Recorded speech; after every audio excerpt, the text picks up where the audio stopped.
I went for a routine mammography and ultrasound. Busy Friday morning, lots of errands planned for the day. Unfortunately, I didn't get to those errands. They came back in to tell me that they needed to do a biopsy. The idea of the double mastectomy was something that I never really knew anything about. It was like an out-of-body experience. Me, Debbie, it was just ridiculous. What is it like as a mother to deal with being BRCA positive and then having your 3 children be BRCA positive? Really, one of the toughest things I've ever gotten through in my life. My mother was 41 at the time, and I was 13. And my parents said that they had to speak with the family, and they shared that my mother had just recently been diagnosed with stage 4 metastatic breast cancer. I myself have been living with metastatic disease for almost 17 years. I was diagnosed at 32. I never imagined I'd reach the ripe old age of 49, which isn't old, I'm joking.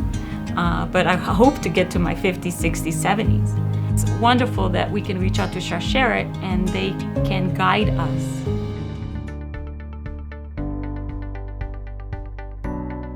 Sharsheret is a community of support, information, and education.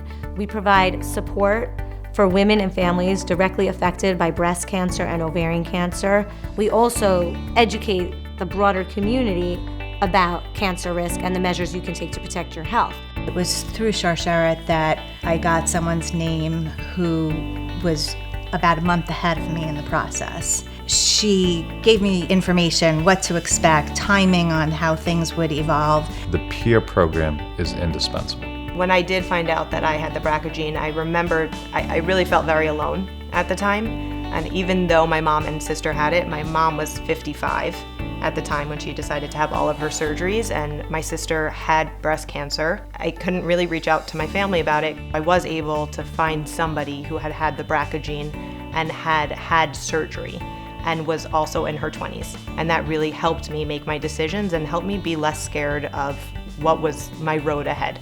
That type of support that somebody really needs in that initial helpless period, when you just need to grasp onto something and you need to know that it's going to be okay. And here is a whole network built specifically for that time. Whether you realize it or not, you cannot do it alone. We as patients and thrivers get overwhelmed initially in finding the best therapies and treatments, and we're busy with medical appointments. But it's just as important to get the emotional and psychosocial support that Sharsheret provides. Such an important and critical resource for Jewish women out there dealing with breast and ovarian cancer. Sharsheret has developed a program with Embrace, where women who are living with stage 4 breast cancer or ovarian cancer can really meet other women who are facing the same issues and share the same concerns. A lot of times people just think about Sharsheret as once you're diagnosed. In some cases, even around hereditary. But our experience has been is that people are really calling us even pre-screening. In 2016, my family got an email from a first cousin. She was tested positive for the BRCA2 gene and that she was diagnosed, unfortunately, with stage 4 ovarian cancer. And it occurred to me at that moment, it wasn't so much about me, but I have 2 grown daughters, Tanya and Eliana, adult daughters with their own children, that they need to be tested. Sharsheret is amazing in that they have genetic counselors on staff, they have social workers, and those are really things that are so valuable when you are going through your own journey.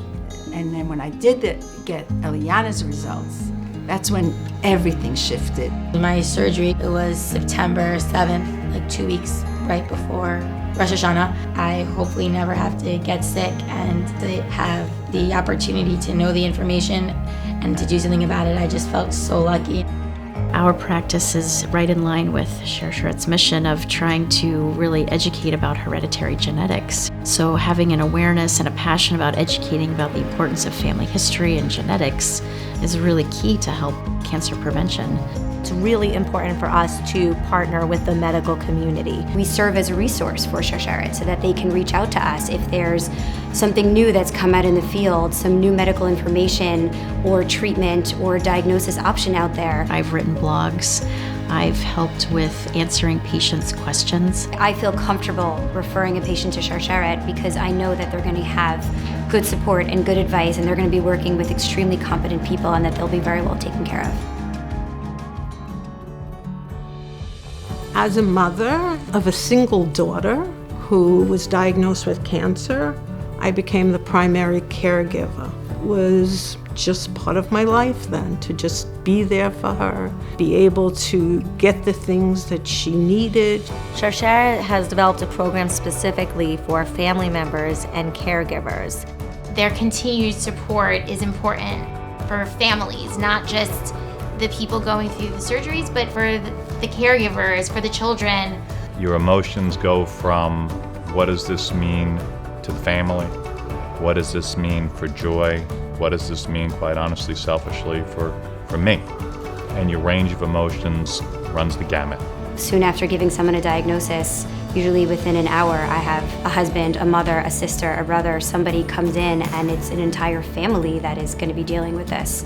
You don't always know what to say, where to put yourself. Sharsheret is really helpful in guiding you through supporting your family and your loved ones. As a breast cancer survivor, having received support to be able to be a part of the Sharsheret network, to pay back and do that for others is tremendously empowering. Sharsheret is the Hebrew word for chain, and it symbolizes the connections that Sharsheret makes within our community, because there is power in community. Finding other people who are going through the same thing makes you feel like you're not by yourself. We are a very large family. We didn't want to join this club, but since we're in it, we do provide that connectedness and feeling of a family helping each other out wherever we are in the country. I was offering support to women and their families.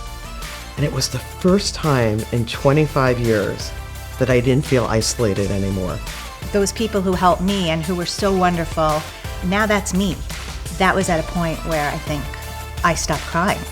I felt like, okay, I'm really here and now I'm helping somebody else.